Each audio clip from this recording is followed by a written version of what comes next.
Can you believe she said that to you? She's got some nerve. Tell her what you think. Let her have it. Hold on there. Remember, you're hallucinating freely as to how she sounds when she says that. You're projecting the tone on the email. Oh, please. She's obviously sarcastic when she says, I really don't want to discuss this in email anymore. I'm not sure how her saying, I really can't discuss this in email anymore, let's talk, is sarcastic. I didn't see that line, but it doesn't matter. She's obviously sarcastic. Go ahead, tell her. You have to ask yourself, is email the best way to proceed? Perhaps you should call her. Just mind your own business, feather boy. Go ahead, tell her what you think. Flame her. If you're gonna write, then remember, time is your friend. Time? You've got a ton of other important things to do. Just email quick and move on. And if you do that, how much time will you waste concerned about her response, waiting for her next email in response to you? Take your time. Consider what you want and what's the best format to get it. Todd, this is disgusting. I'm not going to waste my time with you anymore. I'm going to the political forums where people do it right. They fire first, think later. Anyone ever have a misunderstanding on email? Yeah, what's that all about? In a written communication, you don't have the 55% how it looks.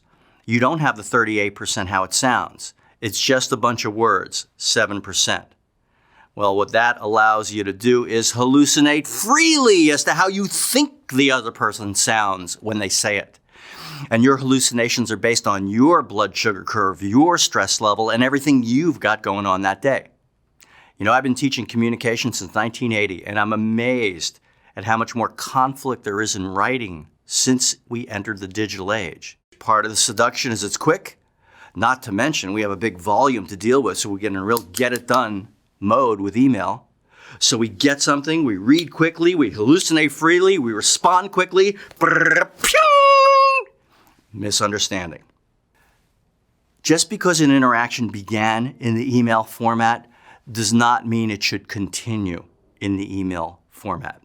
As a conscious communicator, you want to recognize the strengths and the weaknesses of each modality and use them wisely. So I suggest you set up some rules for yourself. Here's Rick's rules of when it's time to bail on email. Number 1, if you suspect emotional content.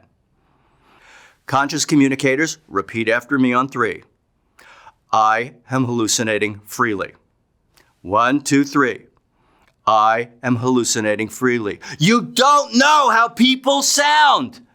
You are making it up.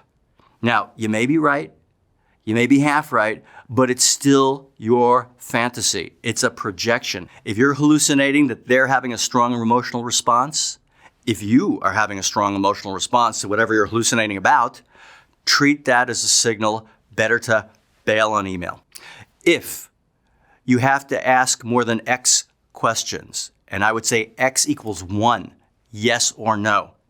If it's any more complicated than yes or no, if it's any more than 1, it really should be done interactively. Clarification needs to be done interactively because you check and you double check and you make sure you're talking about the same thing with your words. If you leave it in writing, you could think you're in the same page. Hey, you're not even in the same book.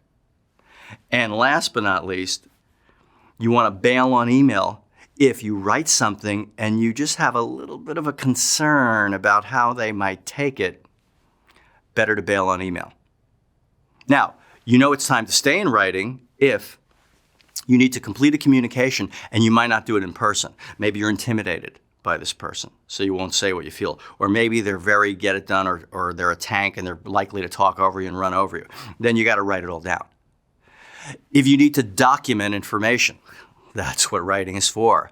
All right, here's a summary of what we've discussed and what we agreed upon in our phone call. Would you agree this reflects it? Here are the facts, here are the figures, here are the dates. That's what writing is for. And last but not least, you know it's time to write if you need to communicate to a number of people who are all over the place at the same time. So let's go back to this moment in time. We receive an email. We remind ourselves, no matter how real it seems, we are hallucinating freely. We ask ourselves, is email the best way to proceed? And if the answer is no, Then you respond by setting up an interactive moment. So you write back, I get this very important to you. After all, you've written me. And I think the best thing for us to do is talk about it. What's a good time for you? If they respond with a second round, that does not obligate you to engage. Hold the line. Refuse to go there. Listen, I get this important. You've written me twice. I want you to know I think it's important too. We need to talk about it. Here's some times. Pick whatever one's good for you. If they've CC'd everyone and their sister, well, then you probably have to do that to the whole CC list. But always make sure that you create a summary. Whenever you talk and you work it out, create a summary and complete that loop for the list. So what if you are going to respond in writing? What if it is appropriate to respond? Well, remember that time is your friend. Take time back on your side. Do not respond to that email immediately. Now, you may have to do a brain dump where you get all your thoughts out of your head so they're not distracting you, so you can go on to something else for a while. If you do that, caution, do not do it in your email client. Open a separate text document and dump all your thoughts. I cannot begin to tell you how many times in seminars I've heard horror stories of someone who dumped all their thoughts, they vented a little, said what they'd really like to say, but of course they would never say, and then when they meant to click save, they clicked send.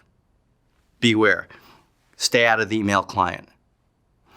Then you're going to reread their email at another point in space and time. Tell me something. You ever reread an email the next day? Have you noticed that there are sentences in there that clearly were not in there the day before? You know why that is? Why it is because we as human beings can only pay attention to 7, give or take 2 things at any one time consciously. So we're reading something, that triggers us off into thought, and we keep reading unconsciously. So beware.